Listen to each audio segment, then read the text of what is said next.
Okay, let's dive into our first example problem dealing with polynomials, which we will be classifying monomials and polynomials by different things like their degree, their leading coefficient, and how many terms they have. Okay, so we'll be determining if the following are even a polynomial or monomial, which if they're not, we're just going to say they're not and move on. Now, if they are, and if so, write them in standard form, classify them by their number of terms, degree, and state the leading coefficient. Okay, so we're going to have a lot going on. Now, before we do that, let's talk about what makes something a polynomial at all. Okay, which I've touched on this on the Prezi.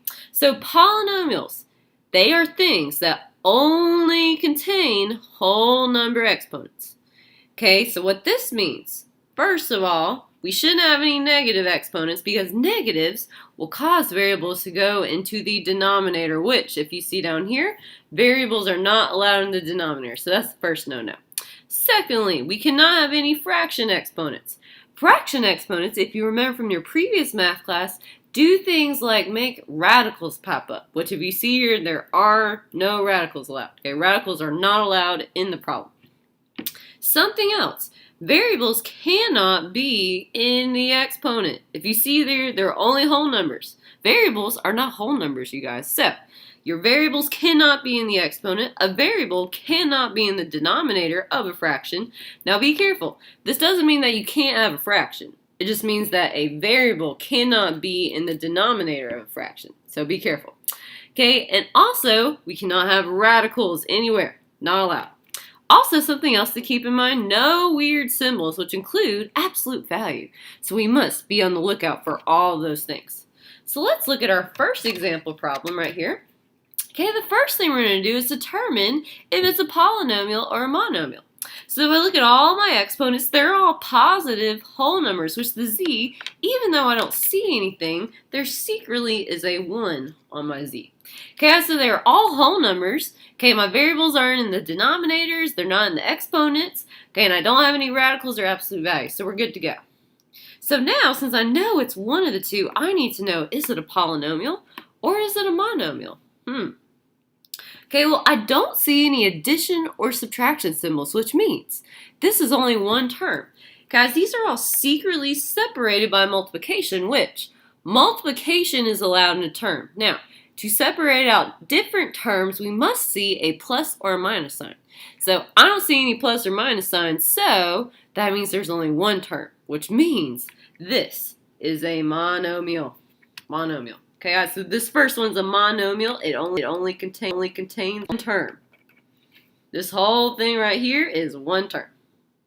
Okay, now standard form. Now standard form applies when there's more than one term. Okay, this just tells us how to arrange things in order when we have more than one term. So since we only have one term, you guys, this can just be our standard form. It doesn't matter which way you write it. You can write it as x to the third, y to the fourth, z to the first. Okay, you can write it as y to the fourth, x to the third, z to the first. You can write it as z to the first, y to the fourth, x to the third, etc. Guys, when you only have one term, and if you have more than one variable in there, it does not matter the order that you list the variables in. Okay, so if there's a monomial, standard form is whatever you want it to be. Okay, which typically I just pick what I'm given. Okay, so I personally would just pick this one just to make my life easier. Okay, but it's already in standard form. I don't have to list the exponents in order or anything like that. Okay, standard form applies when you have more than one term. So we're going to keep going. All right, now we're going to name the polynomial by the degree and the number of terms. Now, the way that we get the degree of a polynomial, we count up all the exponents in each term. Okay, which when we add up the exponents in one term, that tells us the degree of one term. Now to get the degree of the entire polynomial, we pick the term that has the highest degree, and that will be the degree of the entire polynomial. Okay, so since I only have one term, okay, if I just add up all the exponents, that will be the degree of the monomial because there aren't any other terms to decide between. There's just one. Okay, so if I add up my exponents, so my degree, real quickly, my degree. we're going to add up these exponents. So I got a 3, a 4, and the z secretly has a 1. So 3 plus 4 plus 1 equals 8. Guys, so since this is my highest degree and it's my only term, okay, this is a degree 8, a type of polynomial or monomial. So the degree is a degree 8. So I'm just going to write degree 8. Now remember, when you get above degree 5, we don't have a special name. So I'm just going to write degree 8. And then the number of terms, we already said it has one term, which means it's a monomial. So this is a degree 8 monomial. That is how I would name this lovely monomial. Okay, so the name of my monomial is a degree 8 monomial. Okay, alright, so the last step, the leading coefficient. Okay, so the way we find the leading coefficient, first of all, we find the term that contains the highest degree, and whatever the number is in front of all the variables, that's the leading coefficient. Well, my life is easy because I only have one term to pick from. Okay, I have one term, okay, which means there's only one coefficient, okay, and the coefficient is the number secretly in front of all the variables, which in this one you can't see it. Okay, so if you cannot see it secretly, there's a 1 sitting there. And since it's my only coefficient, this is a coefficient of 1. So my leading coefficient is just 1. And that's it. Alright, so monomials are a little different than polynomials. When we go into polynomials, you'll see this process will be slightly different. But you'll have to wait for it. Alright, so next up, let's see if our example 2 is a polynomial or monomial, first of all. Alright, so let's look back at our rules. Okay, it says no variables in the exponent. Let's see. None of my exponents have a variable, so I'm good to go. It says no variables in the denominator of a fraction. Well, this one doesn't have a fraction, so I'm good to go there. Alright, and let's see here. Next up it says, okay, it says no radicals. Okay, I don't see a radical here, so we're still good to go. Alright, and then finally it says no absolute value symbols. Holy hot dog, do you guys see these absolute value bars right here and right here? Those are not allowed in a polynomial. So this is officially not a polynomial or a monomial, so it's none. And guys, actually this is supposed to be a square right here. I guess it doesn't matter since it wasn't a polynomial or monomial, but to stay consistent with the Prezi, I'll add the 2 in. So this one was none, you guys. This one's not a polynomial or a monomial. We're kind of sad. So this is just none. Sad. So that one is done. Questions? Okay, let's keep going. If you have any questions, please feel free to ask me. Okay, so this last one. First of all, let's decide if it is a polynomial or a monomial. Okay, so let's make sure it doesn't break the rules. I don't see any exponents that are negative. I don't see any variables in the exponents. I don't see any x values in the denominator of a fraction. And I also don't see any weird symbols like square roots or absolute values. So guess what, you guys? We're in the clear. So it's either a polynomial or a monomial. Now, since we see multiple addition and subtraction signs, it can't be a monomial because it has more than one term. So this one's going to be a polynomial. Yay! Polynomial. And it actually has 1, 2, 3, 4, 5 terms. There are 5 terms.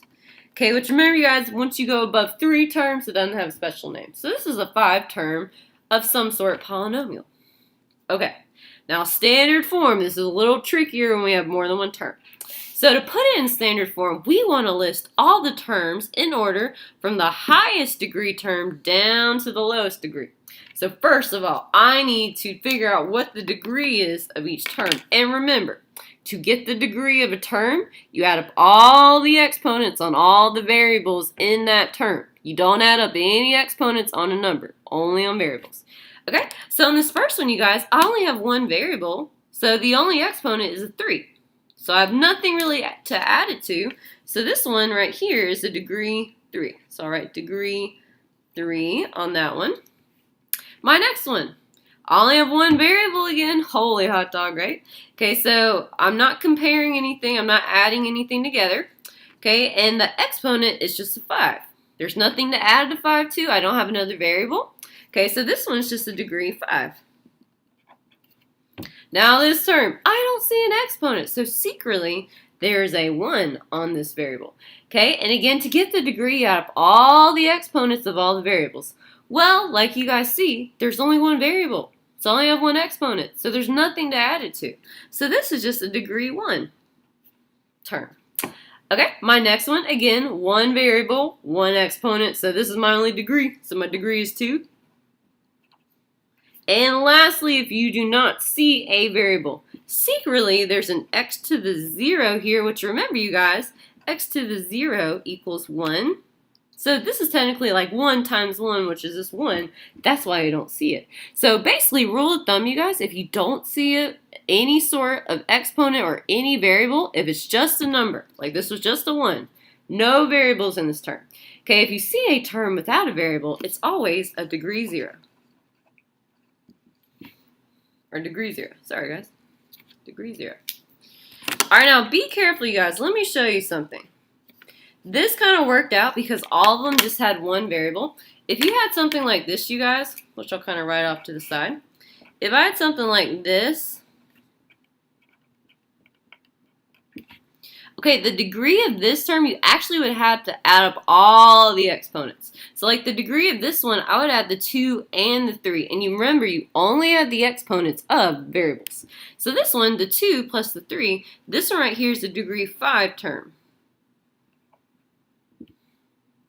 Okay, and this one, I have a 4 here. This one has a 1 because I don't see anything. So I add the 4 and the 1. This one is also a degree 5. Okay, so when you're looking at the degree, you have to add up all the variables' exponents. Okay, which typically with polynomials, we only have one variable. So when you guys are trying to decide the degree of the entire polynomial, basically the rule of thumb is it's the highest degree, or the highest exponent. Let's see if that holds true here. Okay, so standard form, we list all of our terms in order from the highest degree term down to the lowest. So let's see if we can find the highest degree term. Looks like degree 5, so I'm going to write this bad boy first. So this would be 1/5 x to the 5th, so that one is done. Okay, then I'm going to go to my next highest degree term, which is this one right here. And since there's a negative in front, it's actually going to be minus 3x to the 3rd. So that one is donezo. Then I go to my next highest degree term, which is degree 2. And since there's a minus sign, it'll be minus x squared. Okay, so that one's donezo. My next highest degree term is a degree 1. So I'm going to write, since it's positive, a plus 2x, which you can write to the first or not. That's up to you. And then my final degree is the one without the variable at all. It's just a 1, which means it's a degree 0. So I'm just going to write plus 1. Alright guys, so this right here is the polynomial in standard form. Okay, I've started with my highest degree term and listed it all the way down to my lowest degree term. Okay, now, this is kind of where it gets tricky. We have to name our polynomial using the degree of the entire polynomial and the number of terms. Okay, well the degree, you guys, of the entire polynomial is whichever term had the highest degree. Which if you see here, you guys, the highest degree is degree 5. Okay, so we're going to be focusing on this term when we name it. Okay, so the highest degree is degree 5, so that is the degree of the entire polynomial. Holy hot dog. So this is a degree 5. Degree 5. Okay, and remember, if it would have been like, I guess I could call it a quintic. Degree 5 is quintic. So if it has a proper name, try to name it by that name. So this is a quintic. Okay, let's see if you guys can see that a little better. A quintic, and then we name it by how many terms it has. So remember, you guys, when it goes above 3 terms, it doesn't have a special name. So if you see here, we have 1, 2, 3, 4, 5 terms. Holy hot dog. So since we're above 3 terms, it doesn't have a name. So this is a degree 5, let's see, your polynomial of 5 terms.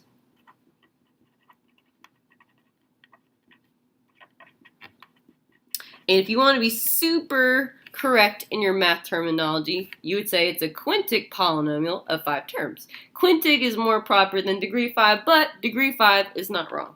Alright, so that is the name of our polynomial. We have named it by the degree and number of terms. Which remember, if you find one of those special degrees or special number of terms, you better name it properly. Alright guys, lastly is the leading coefficient, which The way you find the leading coefficient, you go to the term that has the highest degree. Bam! This one right here, you guys, has the highest degree. Okay, and what you do is you pick the number in front of the variable. That is the coefficient. So the number in front of my variable is the 1/5. So our leading coefficient, which is basically, you guys, in standard form, your leading coefficient is always the very first number you see. Okay, so my leading coefficient is 1/5, which is you can most easily spot it when it is in standard form. Sorry guys, could not talk today. Okay, so in standard form, it's always the very first number you see. If it's not in standard form, you spot the term with the highest degree and pick the number in front of the variables. Alright guys, we have conquered example 1, 2, and 3. Holy hot dog.